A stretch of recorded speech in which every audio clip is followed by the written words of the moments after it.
Good morning, NABJ, and welcome to Detroit. Coming to the stage, and your moderator for today's masterclass with Tyler Perry is CBS correspondent DeMarco Morgan.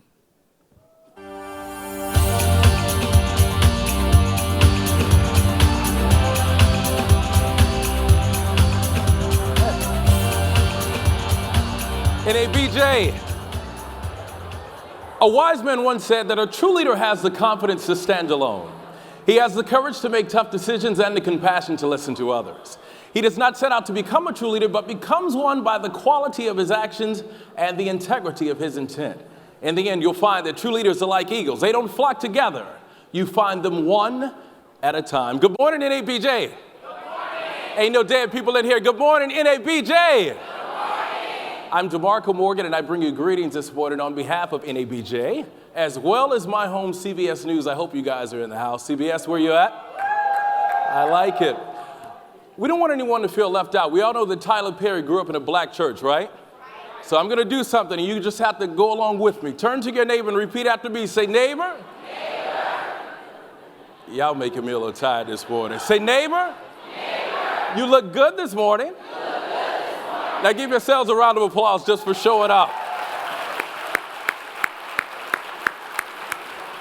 I got a chance to cover Tyler Perry when I worked in the ATL, and I got to tell you something. This man has made a major impact, not just in our community and not just in our country, but across the entire world when it comes to television and film. So I am honored this morning to welcome you to Tyler Perry's masterclass on entrepreneurship and, of course, branding. You are in for a treat. We're going to hear from the Ford Motor Company, a representative who's going to talk about their entrepreneurial initiatives, as well as our Vice President of Digital, our home brother, our homeboy, our brother, Roland Martin. We all know Roland, right? Who's shining today in the pink and green, so I'm sure the AKAs will be a little happy about that. So at this time, just sit back, enjoy yourselves, and let's do this thing, folks. Enjoy yourselves and have a good time.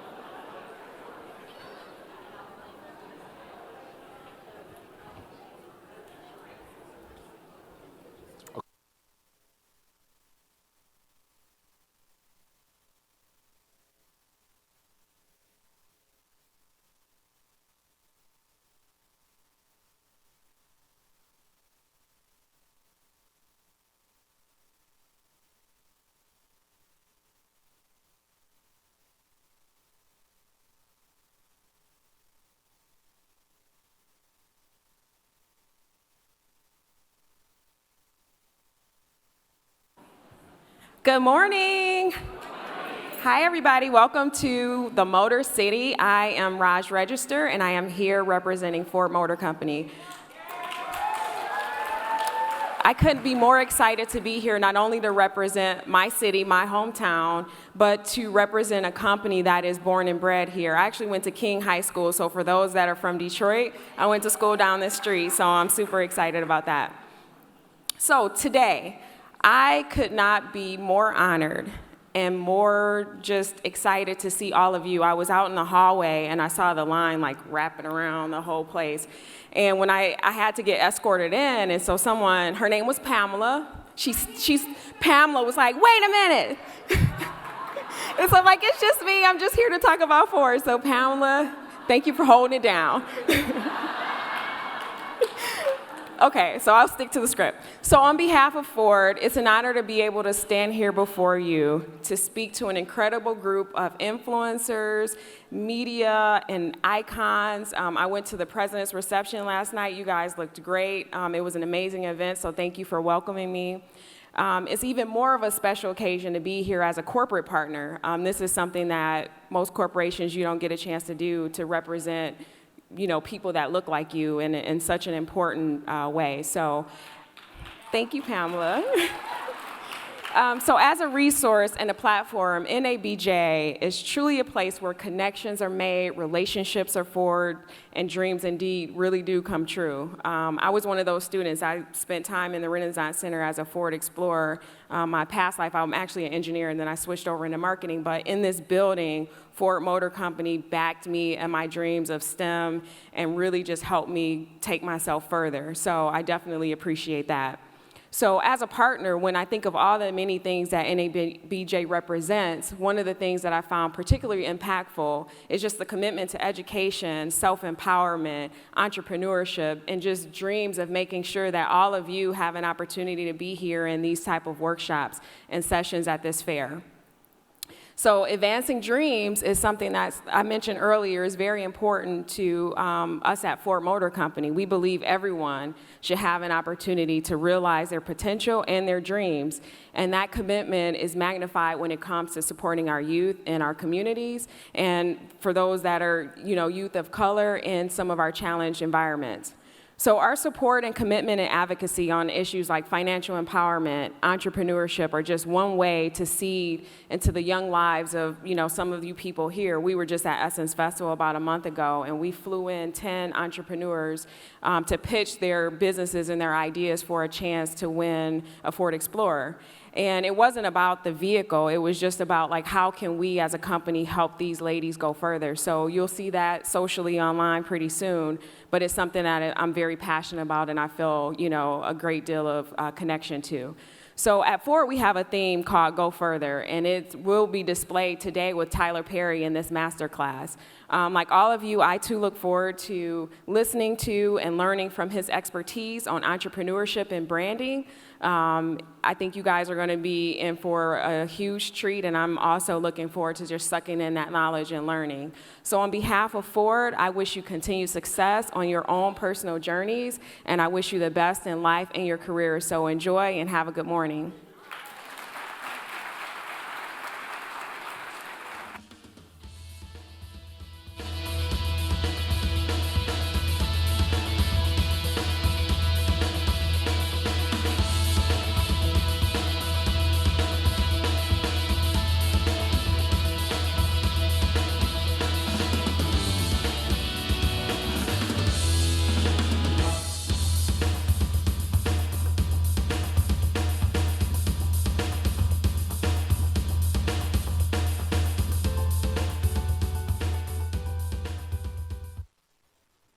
All right, folks, what's going on?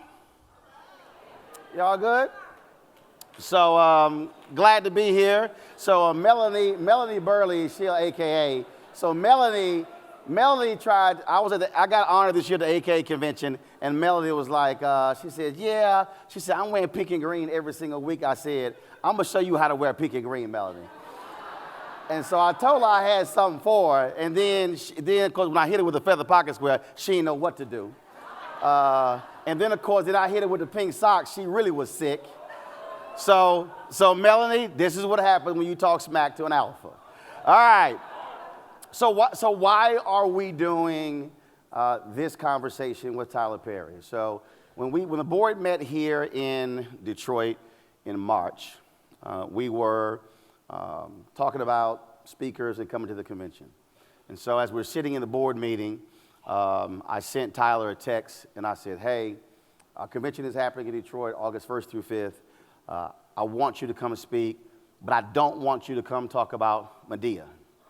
I said, I don't want you to come and talk about movies like traditionally they do. He recently had done his Q&A on Twitter, and the kind of questions he was getting on the press tour for Acrimony. I said, what I want you to do is to come to NABJ to teach. I said, and he said, really? I can take him to church and to school? And I said, yes. And the reason being is because even when I was a national student representative from 1989 to 1991, I always believed in the idea of entrepreneurship. And for me, one of the issues that I've always had is that too many of us have operated as workers and not owners. And so, as we were talking, I said, I want you to come teach entrepreneurship, but also not just branding, but knowing your audience. And this year, when I was at Operation Hope's Global Hope Forum in Atlanta, T.I. was on the panel, and he was talking about monetizing our culture. I was at Essence, and Richelieu Dennis, the brother who purchased Essence Communications, he talked about monetizing our culture. And the reality is, African Americans are the trendsetters in America. We are the tastemakers, but other folks have made billions off of our culture. And what I've always appreciated about Tyler Perry is that black people made Tyler Perry rich.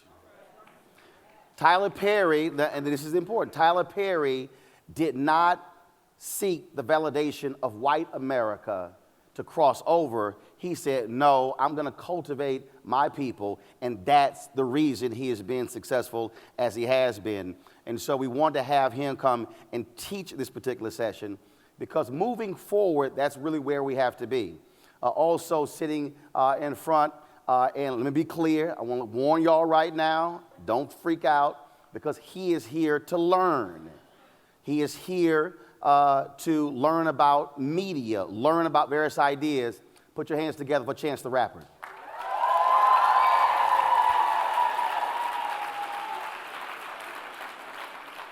Many of you may have read or you have heard the song. He recently acquired the Chicagoist, the site that's in Chicago. That's a media site. And so, same thing. He is here to learn about media, to listen to folks in this room, to talk to folks. He and I, we're going to get a chance to sit down and chat later, because where we are now in 2043, America is going to be a nation that has majority people of color in 2043. And all of us have been sitting here worried about a contraction in our business, worrying about how jobs have been losing, all those different things along those lines. And the reality is, we have to be thinking in the same way Frederick Douglass did with the North Star, the same way the first black newspaper, Freedom's Journal, in 1827, where they said, we wish to plead our own cause, too long have others spoken for us. The same way Ida B. Wells Barnett, the same way Robert Abbott did when he founded the Chicago Defender, same with C.A. Scott in the Atlanta Daily World, the same with Bob and Sheila Johnson with BET, and Alfred Liggins and Kathy Hughes with TV One, now with Byron Allen, of course, with his company, Entertainment Studios, buying the Weather Channel. This is about black people owning media and not asking somebody else for a job. So now you have the setup as to why we're having this conversation with Tyler Perry. We look forward to it, and I can guarantee you, when you come to Miami next year, you're going to see even more conversations like this. And so I fully expect us to have class. So the reality is this here, I'm done, class is in session.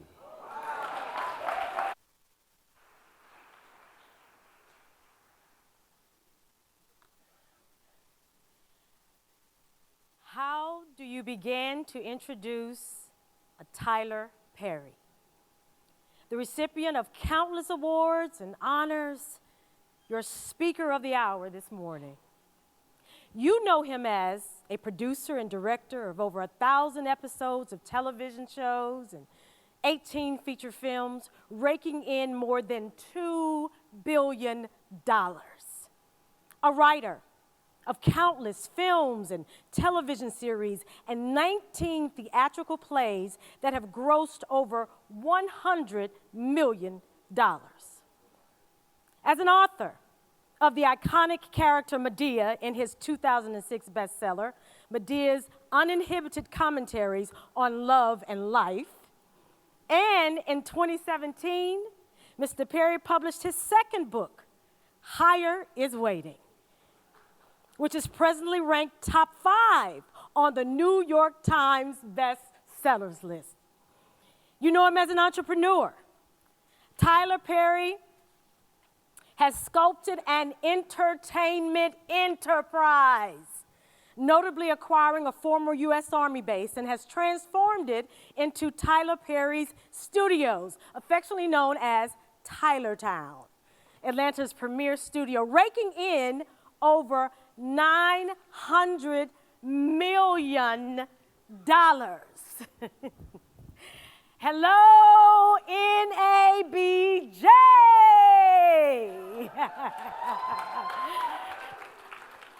My name is Ptosha Story.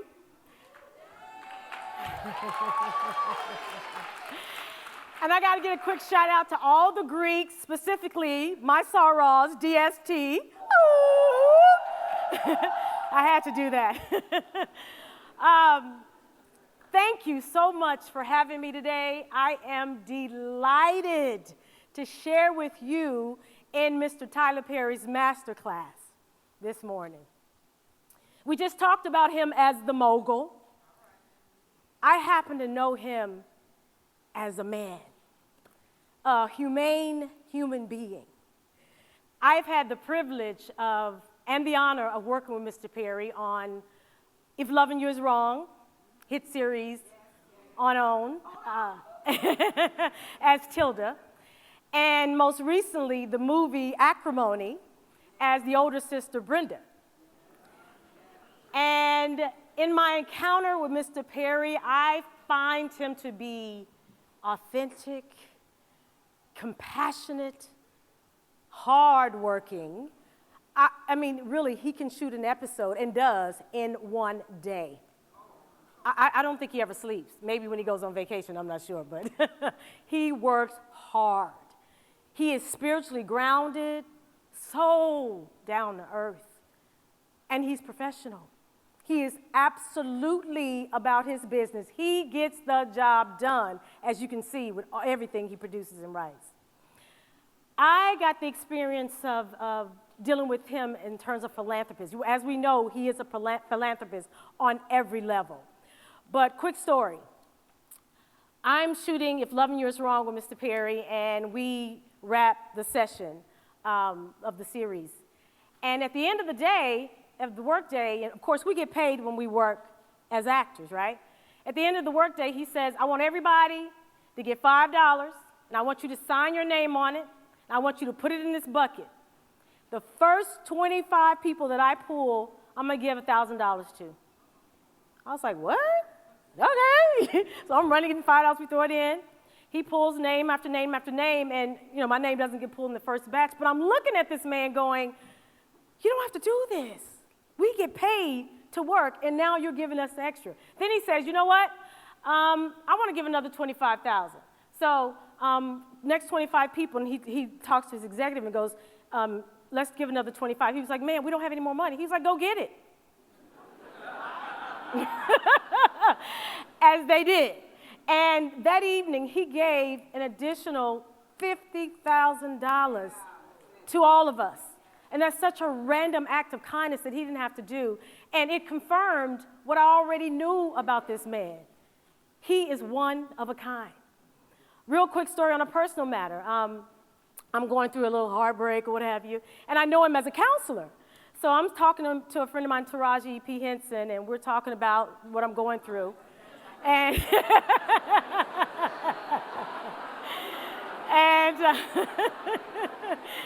we're talking about my heartbreak, though, right? And so he said, we should call Tyler Perry. And I was like, no, I'm not calling Tyler. He does so much. He don't have time to deal with me. And so then I said, you know what? Because I need help.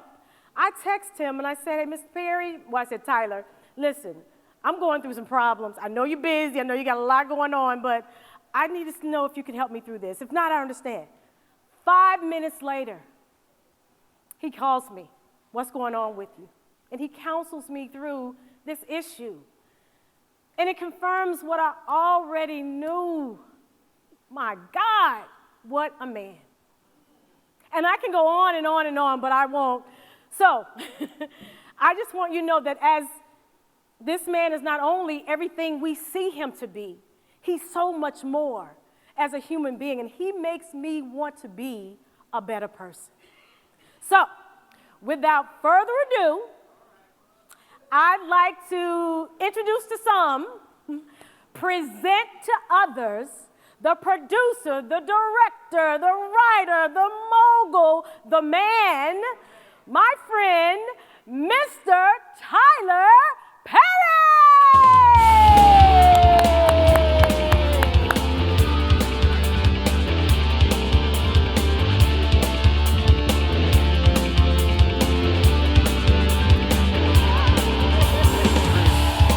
Oh, God bless you. I know they want to surprise you. And they did. Telling all my business. God bless you, everybody. How y'all doing? Y'all doing all right? Okay. Good, good. Sit down. I want to take a moment to say thank you to the president and to the committee for having me here. Roland, thank you for calling, asking me to be here. I got to say, all right, turn your phone off. Who phone did that ring? I want you to know that I am an introvert, so I don't do a lot of these, but when he told me that it was the National Association of Black Journalists, I said I had to be here. For number one, you know, this country, free press is under attack. And I just can only imagine what black people who are in the free press are dealing with inside of this attack. So I wanted to come here to encourage you, to inspire you, to say thank you. You matter, what you're doing is important, and keep going. Keep going, keep going. Now, me being an introvert, sometimes people think I'm weird, they think I'm so private. It's just that I'm a loner. I've got nothing to hide. I just like being alone. I like spending time alone. I want to be around a place where there are more trees than people. I don't like a whole lot of noise, even though that's hard when you have an almost 4-year-old, but I'm dealing with it. I don't talk a lot unless I feel like I have something to say, and today I feel like I have something to say, so that's why I'm glad to be here. I want you to understand something. You know, I see Chance the Rapper here, and I'm really excited because I'm a huge fan. But you know, when you start talking about a masterclass, you have to talk about all the things that you have done and how you've done it and what you've done. And you know, I've been in this business for 25 years, and the difficult thing for me is to go around saying what I've done. Now, listen, I love these hip hop artists, man. I love y'all. You don't do this as much as the others do. They're like, you know, I be getting to the money.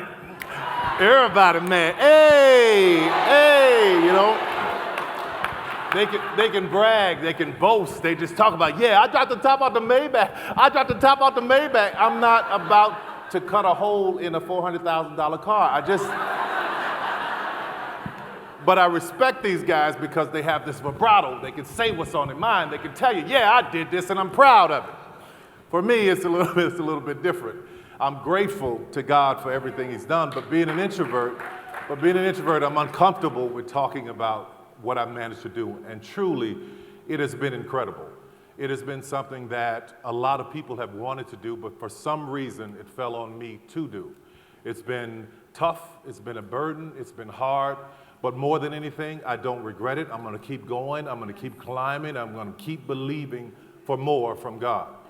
So, before I show you this video that I put together so I don't have to talk about myself, I showed you a video for a little bit, but before I do that, I want to tell you I've been on vacation, and I just literally got off the plane on Monday from a 24,000-mile trip around the world. I was on a spiritual vacation because I started to feel a little bit of unappreciated and taken for granted, and it's a horrible feeling, so I just went to spend some time with God.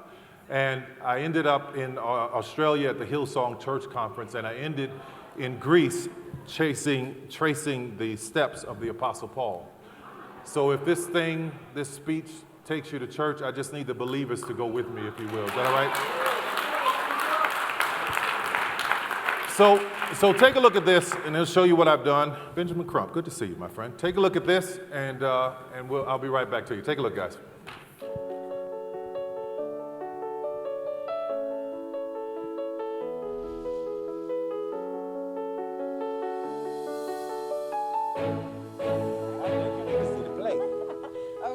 The play coming out? It starts September 28th. We open in Chicago. Okay, and are you in this particular play? Yes, I am. This is going to be real interesting. But I think we're going to work it out. 25 years in this business has been such a blessing. It all started on the stage. Okay, so the show's getting ready to start up again. I'm going to go out at the end and say hi. Before I knew it, these shows were selling out all over the country. We were setting box office records everywhere. People were coming in droves. One venue after the other, after the other, after the other, it caught on like wildfire, and all we could do was keep working. It was miraculous.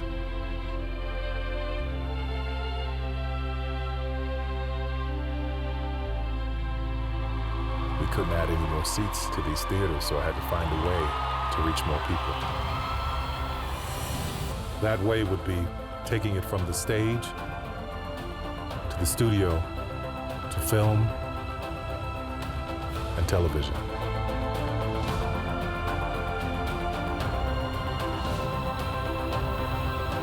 We were outgrowing these buildings faster than we could put sheetrock up. We needed more space.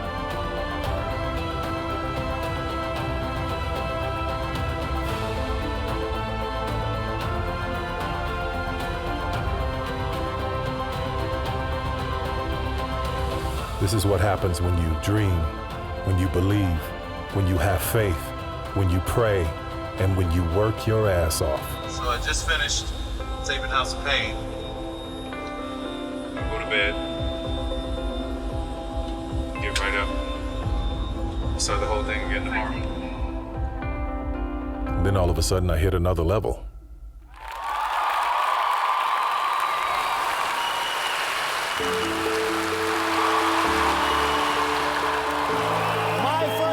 Is one of the most influential and prolific entertainers on the planet. He's an actor, a writer, Director, producer, I'm gonna say it, entertainment mogul. Written, directed, and produced by one man, Tyler Perry. You have built from nothing, really, a really substantial business.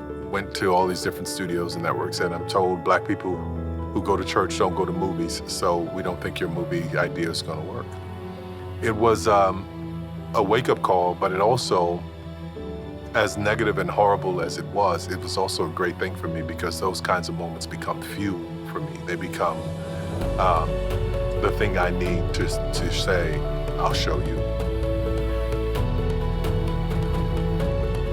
And no sooner than I had seen one vision through, there was another vision that came through that I had to press for, that I had to push for, that I had to go to the next level.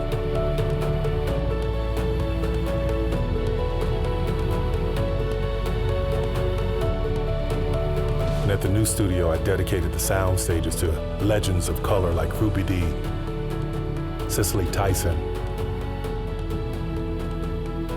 and Sir Sidney Poitier. It was spectacular.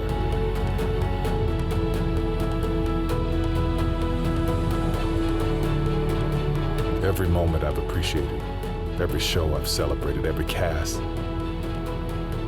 every laugh, every tear. It's all been worth it.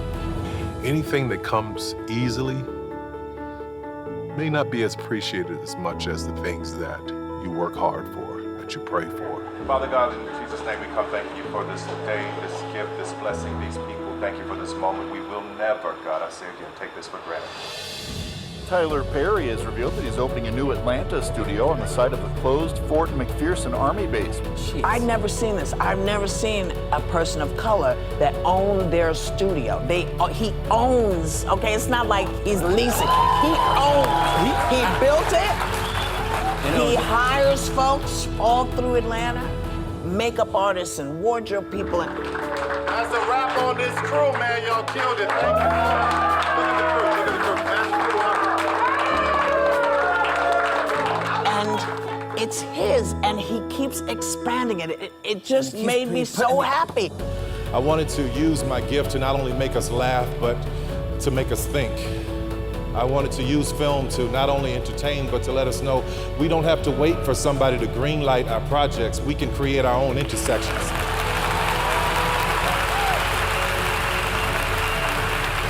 I wanted to use my television show to not only make us laugh, but to show us that we don't just have to act in the sitcom, we can own the show and the network.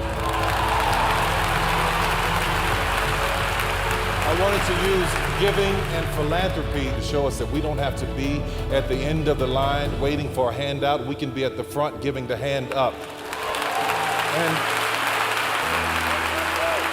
And I wanted to own a studio to show us that we don't have to wait for somebody to give us 40 acres and a mule. We can buy our own.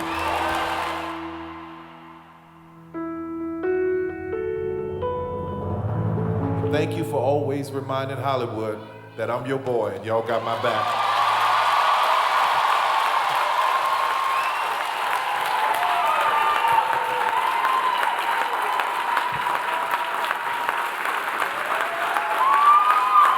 That's wonderful.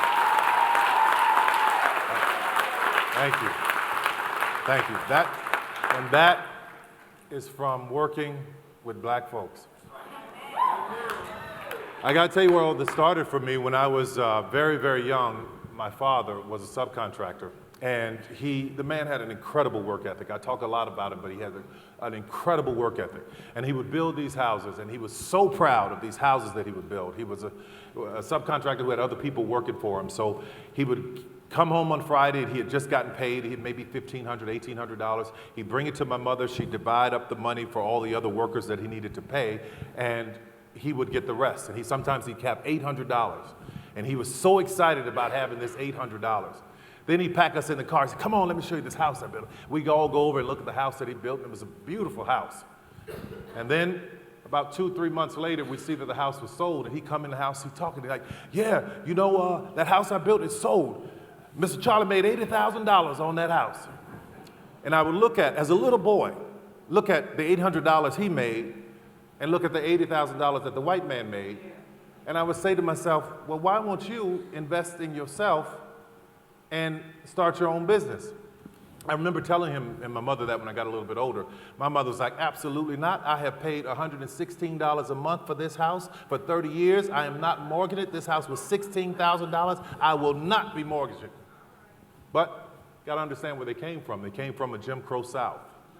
They came from a place where only white people did well. I mean, deep, deep South in rural Louisiana. And here I come, a generation after that, seeing it differently. So I took that lesson, I took that example into my business. I took it into what I was doing. I took it into building a brand. The brand. Well, what was my brand? My brand was Tyler Perry. So all I had was myself. I take a lot of flack for Tyler Perry's name is on everything. What the hell's wrong with him? Is he full of arrogance? Why is his name on everything? I was building a brand. I've never seen Walt Disney apologize for having his name above what he was doing. I've never seen Coca-Cola or Ford or anybody else apologize for putting their name on something. So I was building a brand. So there I was in this moment, building a brand. I started doing these plays. And there was a Mama on the Couch play on every corner back then. I mean, in the late 90s, early 2000s, there was these kind of plays everywhere. And I had to do something to delineate what I was doing differently, because most of them just had two pieces of plywood and a sofa on the stage. Y'all would have been to some of them, you know what I'm talking about. And they got their sound system from Rent-A-Center.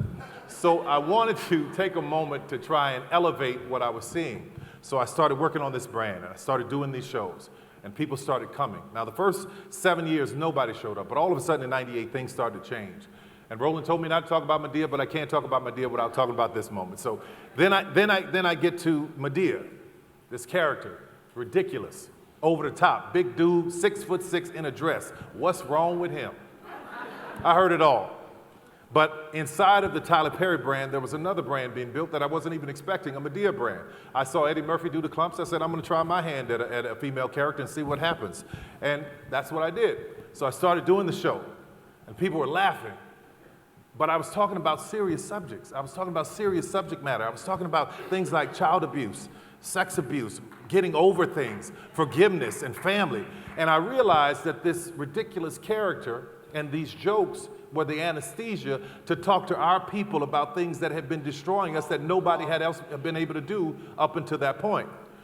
So I realized the power of what was happening, and I had to focus. Let me tell you something, if you're going to build something special, you've got to focus. You've got to hyper-focus on what you're doing. Focus. So my focus was about getting this studio built and holding the door open for somebody to come behind me. So that was the focus. Inside of the focus, I'm doing all of these shows and doing all of these things, trying to get to the goal. So I'm working, trying to get to the goal. Stay with me. I'm going to tell you something. It's going to really bless you if you really catch this. And I'm not talking to everybody in this room. There's some eagles in this room who are doing some different things, who are trying to go higher. You are the reason that I'm here. Now, God bless the rest of you. I get it. I understand it. But if you're an eagle in this room and you are listening to what I'm saying, I promise you, if you take this advice, it will take you to the next level. Just stay with me for just a second. So there I am, focusing on what's happening in my life, focusing on the work. Medea, hello, how you doing? Silly, but funny, but messages that people were getting. And I started getting, this is before Twitter, Facebook, Instagram, before all of that stuff. God, I miss those days. But this is when I would just get letters from people. I got a letter from a woman who said, you did in 2 hours what my family has been trying to do for 12 years. My sister is leaving an abusive relationship because she saw Diary of a Mad Black Woman. I got another letter that I never forgot, sent chills up my spine, even to talk about it sent chills. There was a woman who had gathered her children and brought them to a hotel, and she said, I was going to commit suicide. And I asked my kids, what do they want to do? Anything they wanted to do that day, we were going to do. They said, we want to see a Tyler Perry play. She went and found a bootleg and watched it with them in the hotel. Was laughing so much. She said, after I watched it, I felt like I had hope and I no longer wanted to kill myself. So I realized the power in what was happening. I was talking to blue-collar people like my mother and daddy and my uncle with his ashy kneecaps. My father had a third-grade education. My mother was taking care of kids at a Jewish community center. These were regular, good old folks who could not get in the Range Rover and go and get therapy for what was happening inside of their lives. But for some reason, God had blessed me with a way to make them laugh and give them a message to make them think, and at the same time, give them hope. I was focused. There I was, doing my thing, focused, paying attention. Then all of a sudden, started doing movies, started raising my awareness a little bit. And people shoot at the deer that they could see. Now you have to remember that this was a time when there was no Wakanda Forever. There was no Issa Rae, there was no Donald Glover. The UPN and the WB had merged. Y'all remember all those black shows on UPN? They all disappeared at the time I came along. House of Pain was the only show on television with a black family. And I was getting messages and the critics saying, what is this? Why would you put fat black people on television? I said, are there no black people in the world? And I started hearing all of this stuff. And Spike Lee, somebody who's an artist, who I loved his work. He's a coon and a buffoon. Like, what? Like, what's going on? I'm focused. I see what's happening for the people, my people, the ones I grew up with, the people I know, and this stuff is happening. What is going on? But I kept my focus on where I was going. So in this, here I am, listening to all the naysayers, listening to all the haters, listening to all the back and forth, but at the same time, kept going forward. And I realized something. When I was hearing these stories about what's best for black people, I realized that this isn't something new. This has been going on for many, many years before we got to the planet. From slavery, from Booker T. Washington and W.E.B. Du Bois arguing over what is good for black people. Langston Hughes and Zora Neale Hurston. Langston Hughes, sophisticated from New York City with class. Zora Neale Hurston wrote in Southern tones and Southern dialect. Her characters had Southern swirl and twang to them, which offended this highlight of New York City, which reminded me of Spike and myself. Spike, father, jazz musician, mother, an educator. He's an artist. Me, over here, coming from the South, telling stories, using the people that I knew as my inspiration. So what I realized was happening, somebody was trying to tell me that one shade of black is better than another shade of black. Black people, we've got to stop that ignorant ass shit. Gotta stop it. We gotta stop it. We gotta stop it. There is no other shade of black that is better than another shade of black. Your story, because you got educated, is not more important than my father's story, who had a third-grade education. Every story matters. That's why I'm so excited about what's happening now, because everybody gets a chance to tell their stories. Issa Rae and Donald Glover and Wakanda and Black Panther, and I'm just excited at where we are right now. But don't forget, there was a moment when that wasn't going on, and there I was out there by myself. But you're going to need this next thing. Remember what I'm about to tell you. If you're going to do something incredible, you're going to need this. You're going to need an emotional tolerance. An emotional tolerance, which says that you will stand and be okay inside of the madness. You will center yourself. You will stay focused. You won't respond to everything. You will pick and choose what you will respond to, because your focus will be in front of you. You're going to need an emotional tolerance. Listen to me. If you're going to make it to any level in this life, that's one thing you're going to need. Another thing you're going to need is a high-risk endurance. High-risk endurance. My mother didn't have that, because that would have mean if she had it, she would have mortgaged her house. She would have stepped out on faith. But when you have a high-risk endurance, you step out and you do things that have never been done before. But it's silly for you to expect to get something different if you're doing the same thing that you always done. If you want a different result, you've got to do something different. You've got to believe different. You've got to step out different. And you've got to have faith inside of your high-risk tolerance. I don't know how to have a high-risk tolerance to take risk and not have faith. Faith is tremendously important. I'm telling you, you can have a seed and plant it, but once you put the seed in the ground and water it, what else can you do to make it grow? God has to provide the sunlight. God has to provide the nourishments up under the ground for this seed to grow. So you've got to work hard, do what you have to, plant hard, believe, have faith, have an emotional tolerance, have a high-risk endurance, and keep going no matter what. And once you get to where you're going, I want to tell you this, because this is something that we do as black people. Don't run from where you came from. I don't know what that is with us. The first thing we do is we leave from where we came from, not understanding that every other culture in this world understands the power of us. They all advertise to us.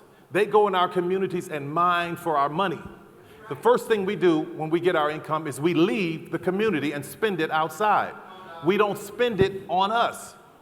Do not leave us and where we came from. I'm telling you, some of your blessings and some of the gifts that you are trying to get is right there among your people.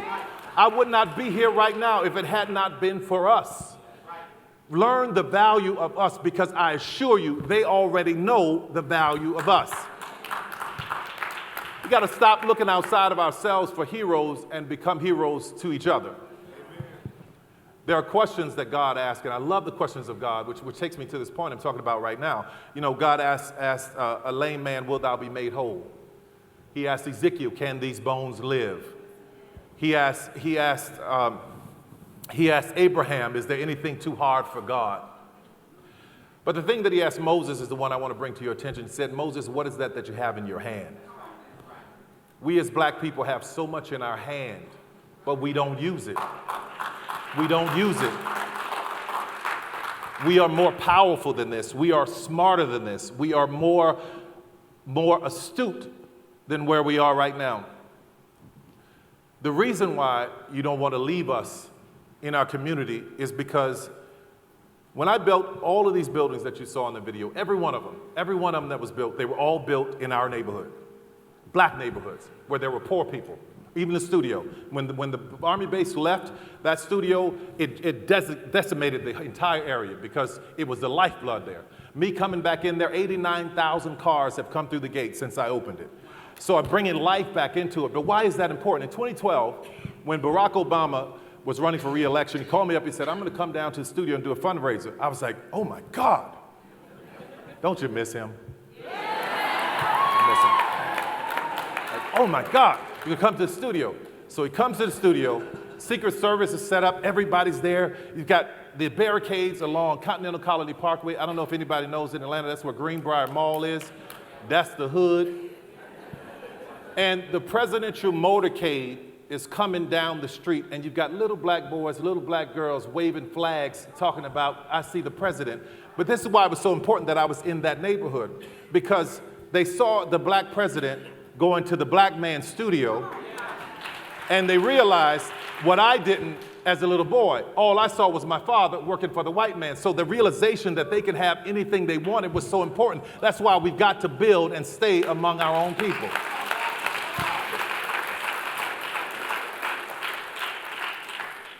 I'll never forget it. It was so powerful, so moving. Let me tell you something. I called everybody in this business, in the show business, that's doing something. I say, "Hey, come sit down, let's talk. I've learned something." Maya Angelou said it, "When you learn, teach." "Come here, let me talk to you about ownership." I call them all. 99% of them don't return my calls. But it's okay, because everybody doesn't have a high-risk tolerance. Some people are comfortable where they are, and that's okay. But I do like my grandmother did, who would always go through the family looking for the one. "Are you the one? Yes, sir. Are you the one? Are you the one?" And she knew that somewhere along the way, somebody was coming to change the entire destiny of the family. And for some reason, it fell on me. And for some reason, it fell on some of the people in this room. You are the one. You're sitting at a job wondering why you're there. You're sitting there worried. You're sitting there knowing that this is not all there is for you. You are who I'm talking to. The ancestors have prayed for you to be able to get.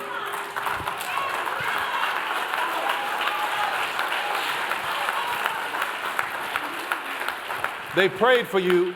They called your name for you to be able to do better than what you're doing right now.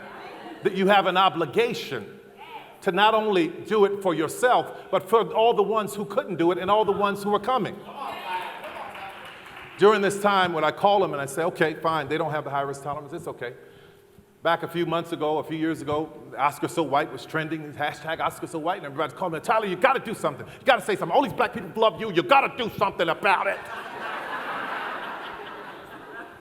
I said, guys, you go ahead and do that.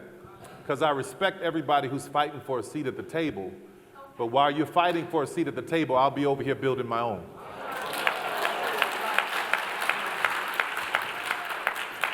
Because when you sit at somebody else's table, they can tell you what to eat, when to eat, and how to eat it. But when you sit at a table you built, the Bible says he will prepare a table before you in the presence of your enemies. So I need to talk to some table builders in this room. Some people who know that there is absolutely more than where you are right now. My prayer for you, my hope for you, is that you get to everything that God has for you. Don't leave this planet without going for it. Don't leave this planet without taking some risk, because you could be comfortable, but being comfortable is not being in faith. When you have faith, things are going to get uncomfortable. You've got to step out sometimes. And once you get to where you're going, hold the door open for somebody else. I keep looking behind me, looking to my left, looking to my right, going, are you the one? Are you the one? Let me show you what I've learned. Let me show you what I've learned. That's so important.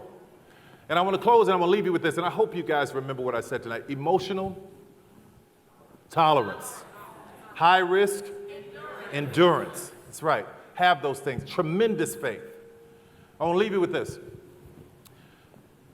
About 6 or 7 months ago, we're at the studio and we're cleaning out one of the houses, and these houses were built in the 1800s. There's about 40 or 50 of them. President Roosevelt stayed in one of them. Colin Powell stayed in one of them. One of them had asbestos, so we sent the cleanup crew in there to clean it. And then after they left, our cleanup crew went in to clean. And they moved a cabinet that was built in the 1800s. And when they moved it, they found a piece of paper. They brought it to me. It was a letter, folded perfectly. I opened it up. It looked like it had been written yesterday. The date on the letter was October 29th, 1969. It was from a little boy who was 13 years old. He said, I'm writing a letter to the future. That's when I got tears in my eyes. He said, I know this sounds silly, but I'm writing a letter to the future. He described himself. He described where the country was. He said that Nixon was the president who was impeached. Interesting. He was describing all of these things. But the thing that got me the most is, I'm writing a letter to the future. Well, looking at the date, I had only been on the planet for 6 weeks. I'm in New Orleans, little black boy.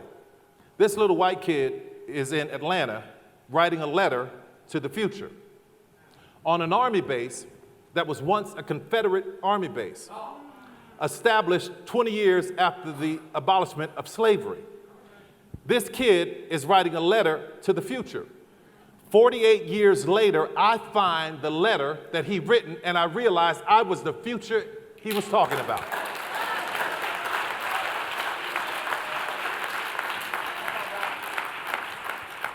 I came here today to be your future, to be your letter, to be just an example of hope. Listen to me. I came from nothing. No one gave me anything. I worked and worked and prayed and worked and prayed some more and worked harder and prayed some more until things started to fall into place. I want you to understand something. My God in heaven, I want you to understand this. If I can't get you to get anything else, I want you to hear this. You can do it. You can do it. I don't know what your do it is, but whatever that is, do it. Do it. There are people whose destiny and fate are tied into you. I remember when people couldn't get work. Idris Elba, I gave him his first movie. Taraji P. Henson, there was no Empire at that time. Kerry Washington, there was no Scandal. Viola Davis, there was no How to Get Away with Murder. Sofia Vergara, there wasn't Modern Family. All of these shows, they were all coming through the camp because at some point they needed to work. And I was tied into their destiny at some point. Now, I'm not responsible for any of their careers. What I'm telling you is that had I not done what I was supposed to do, there are so many people who wouldn't have gotten what they were supposed to get. There are people tied into your destiny. Black people, you're special. I love you. I'm excited. Don't stop. Keep going. And thank you for this moment. God bless you.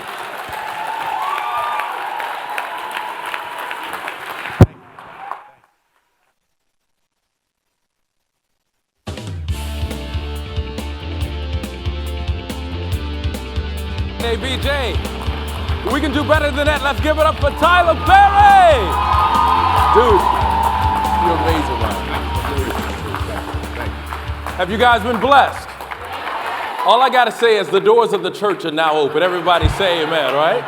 Get the offering first. He said get the offering first. Get the offering first. Have a seat, Tyler. Thank you so much. You guys have a seat. First of all, we are so proud I like of them you. Pumas, man. Hey, I'm trying to keep it with you. Let me hold something.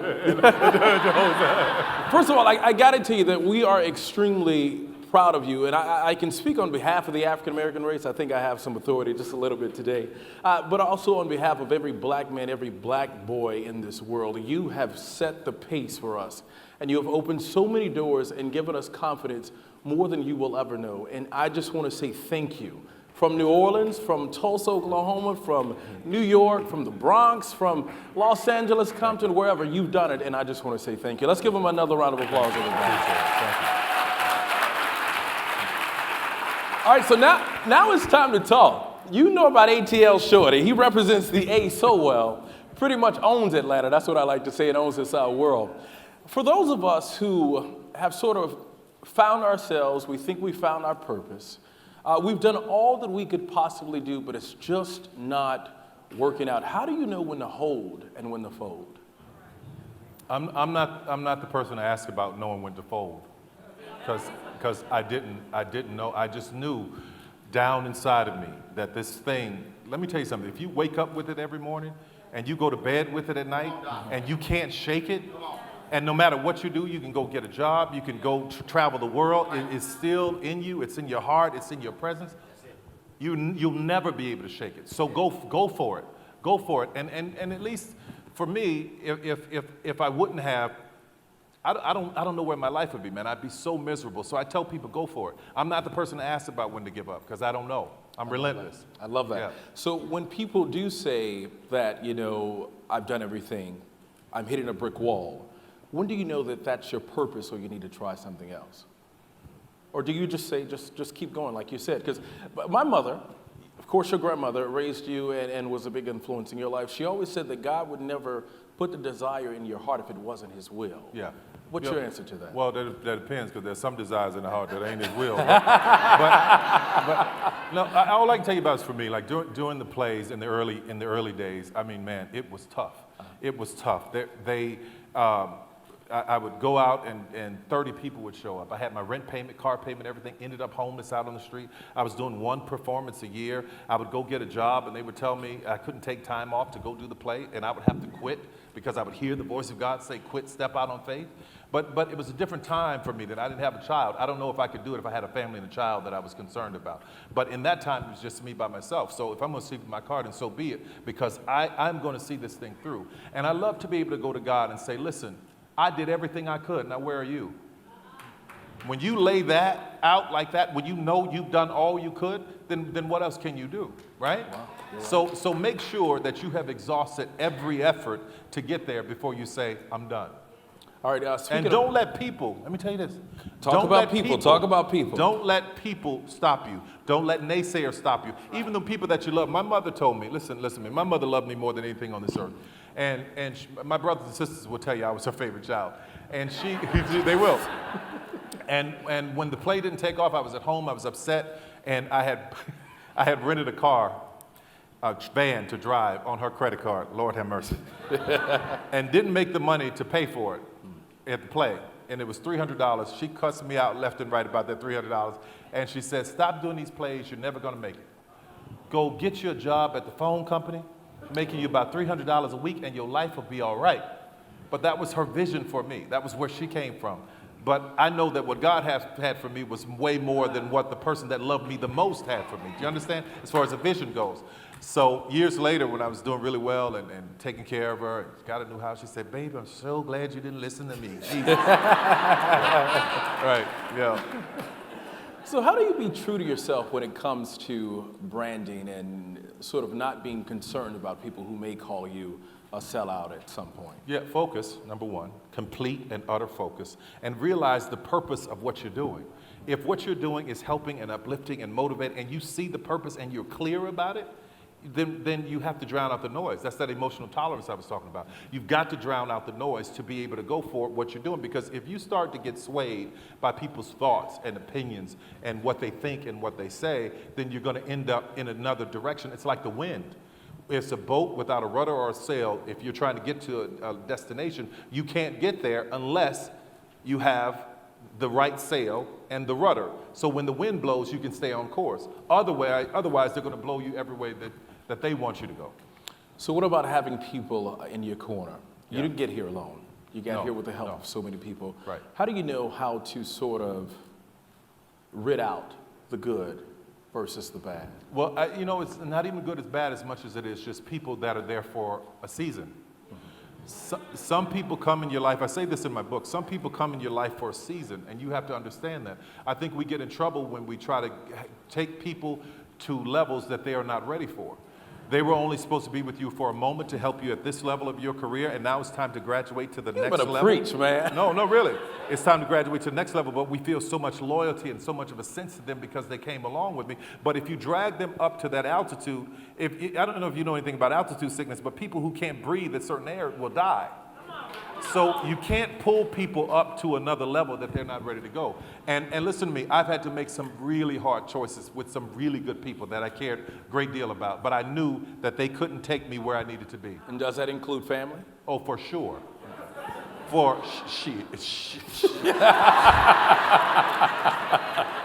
listen to me. I love my family, but everybody had to go get a job. Right. I am not the sole support. You are not going to count on me for everything. I'm not going to do everything for you. And I refuse. And I have family members, I said, listen, if you don't go to work, I'm cutting you off. I'm not giving you anything because I am not welfare. I'm not the government. And if I got to work and get up every day and go do what I have to do, then you have to do the same thing too, right? Right.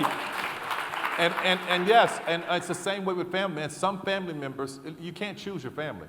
You can love them, but you can love them from a distance too.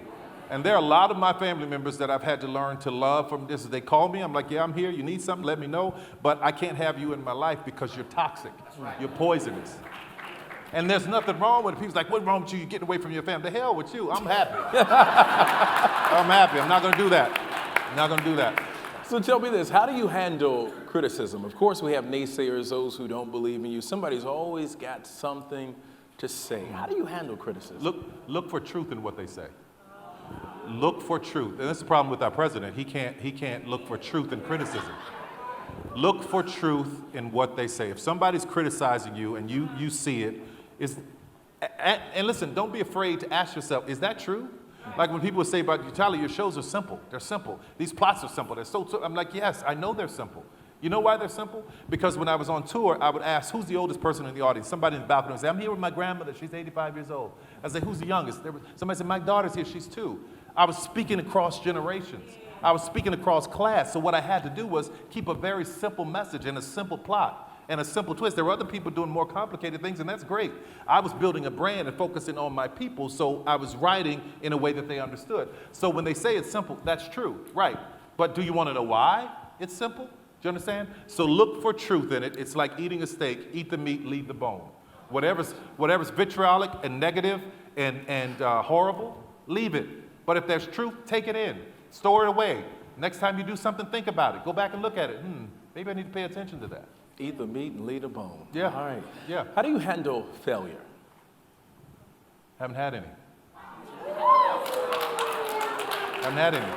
And I tell you, and listen, that's not bragging. I'm telling you the truth. The first show, when it didn't take off, I was devastated, broke, hungry, homeless, people would think that's a failure. But it was a setup for the next thing. And everything that I thought was there to make me fail and destroy me was something that made me stronger and better. So failure is a prism. It's how you look at it. So if you look at it as failure as something that broke you down or destroyed you, or if you look at it as something that became a stepping stone or a block to the next level, then you haven't had any either. Understand? I understand. Yeah. I understand. What about balance? He's schooling the hell out of me, isn't he? Hey, I'm just listening. Hey, you answer the question. What about balance when it comes to making money, keeping your money, and making your money work for you? Well, first of all, you have to respect what it is. You have to respect money for what it is. And I've always reinvested in myself, even when people wouldn't. This is the high risk tolerance I was talking about. If I made a bunch of money, I would put it back into myself. Even when we started doing the plays, if we didn't make money, I'd tell the promoter, keep it. Just as long as I can pay my rent, we'll go on and do the next show. No, you keep the money, we'll do it until I started to make if you're gonna make money your sole respect, you're gonna be in trouble. So, and you have to respect it, and you have to put yourself around people who know what you don't. When I started to make a lot of money, I knew that my sister couldn't keep doing my taxes. I mean, my sister who didn't have an accounting degree, she just read questions and read a book and went to H&R Block and asked them questions. I mean, so as you elevate and as you grow, you have to find yourself, that's what I mean, going to the next level with people. And I'm not afraid to say what I don't know. I'll be in a boardroom with people sitting around, talking to them, having all kinds of conversation. And if I don't know something, I say, excuse me, you need to explain that to me. And I don't care if they think I'm stupid, but because I'm gonna know what you mean after it's all done. Do you understand? I understand. Yeah, so another thing that's important about money, because I look at some of these kids, man, they blinging and flossing and they ain't got no health insurance. You have to know how much money is and what it's worth. I see people who've had tons of money and go broke because they don't know the worth and the value of it. And they're doing all kinds of crazy things with it on Instagram and making it rain and all this other stuff. But what they don't realize is the people that is in control of their money is watching them too. And they're going, well, hell, you out there spending money like that, you won't notice if I put about $200-300 in my pocket. So it's whatever image you put out there about how you feel about money is what is going to happen with you. All right, 2 final questions. You're so real. How do you stay humble? What keeps you humble? That's, for me, it's God.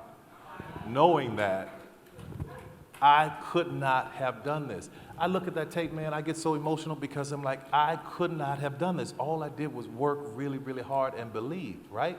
So how can you be arrogant and cocky when you know that you didn't do it?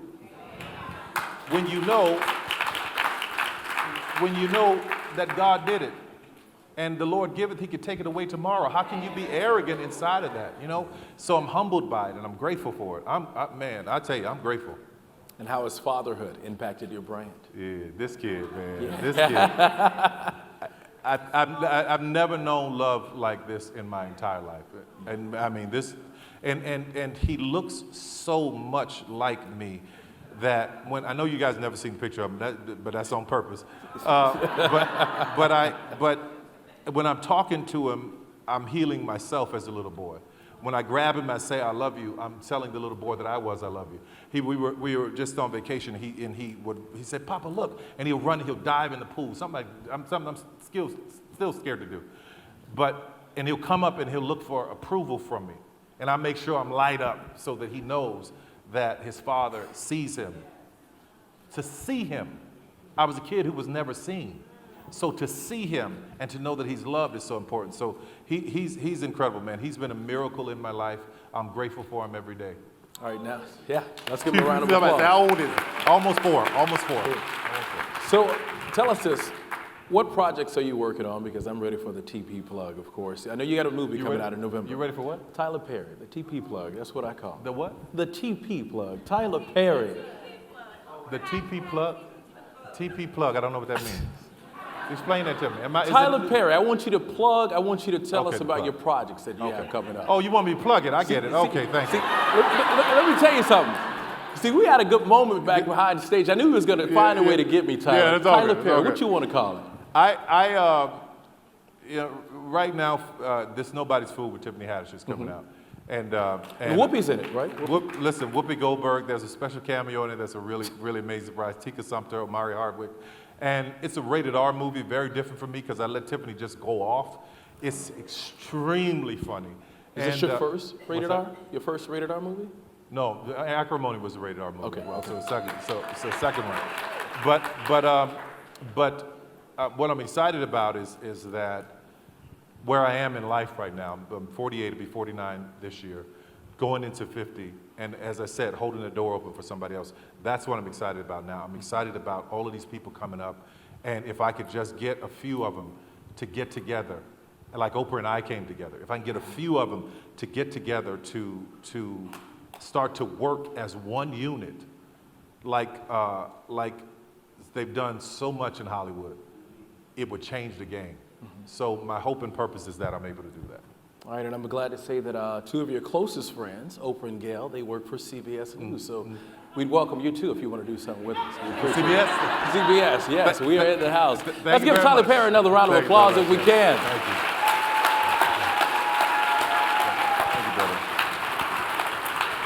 And don't forget to use the hashtags Tyler Perry NABJ and hashtag NABJ2018. TP plug. I know not to say that again. I thank you so much. No. It's all good. Thank you so much. It's all good. Roland is stepping up. What's up? Right, so there's one last thing. Take a seat.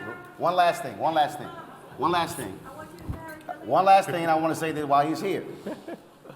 Because it also speaks to what we're trying to do here in NABJ. So in December, TV One announced they were canceling my show, News One Now. The last episode was December 21st. We had 4 years of this daily show. And as the CEO was talking to me about why they canceled the show, I was already saying who I was going to call, literally walking out of the meeting to launch my own show. And so we go to January, and I said, I'm going to launch this digital show. So then the State of the Union, Trump is speaking, and then Maxine Waters said, I'm not going. And I said, you know what? We're going to do a State of the Union special. We're going to live stream it, and we're going to do it while he's speaking, January 30th. So I go to the makeup chair, and I walk out of makeup, and my phone rings. And I go, we're an hour from doing this live stream. Now, mind you, I spent my own money, got my own cameras, my own lights. I called a church in D.C. Within 10 seconds, the pastor said yes, booked all the panels. We did all of this literally in 10 days.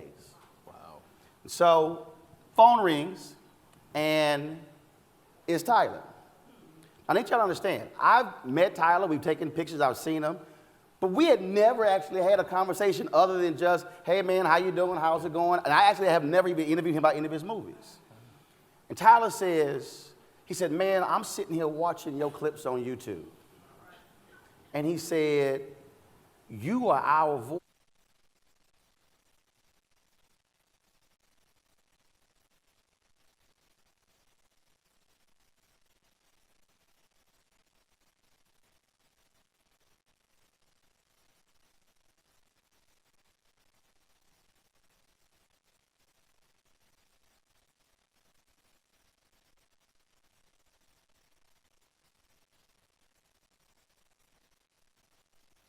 On something, and I said, well, Tyler, as a matter of fact, I have an idea that I'm working on.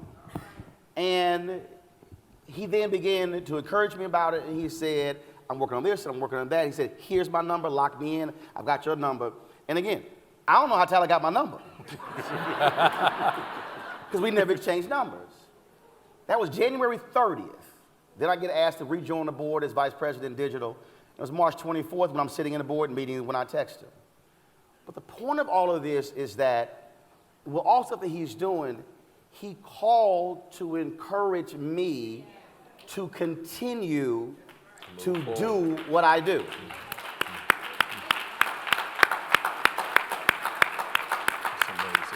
And that is why NABJ is here, is because we've had founders and members. When Vernon Jarrett would greet me at the convention, he would hug me, give me a kiss on my cheek and say, my hero. I was a student.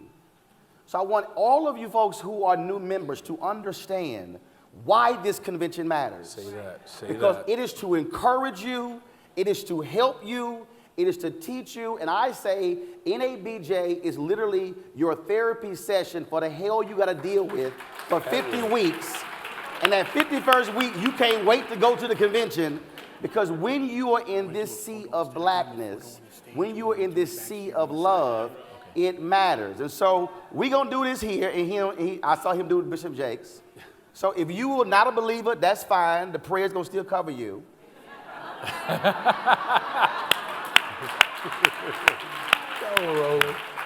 But we're going to close this out, and I want Tyler to pray over this audience to close this out.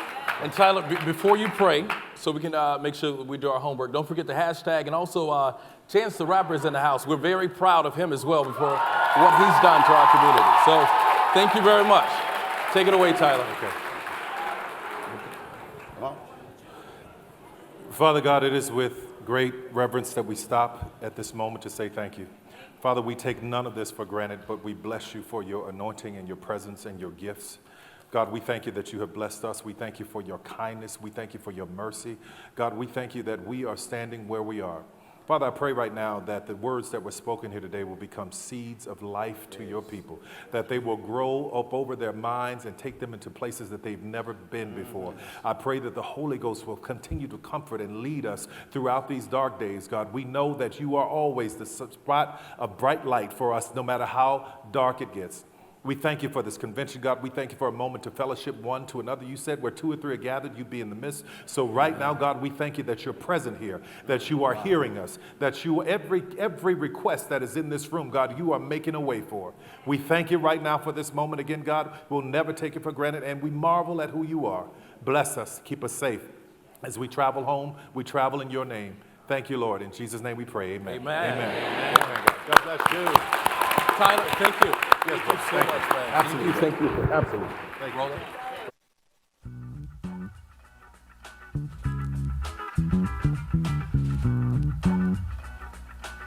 you.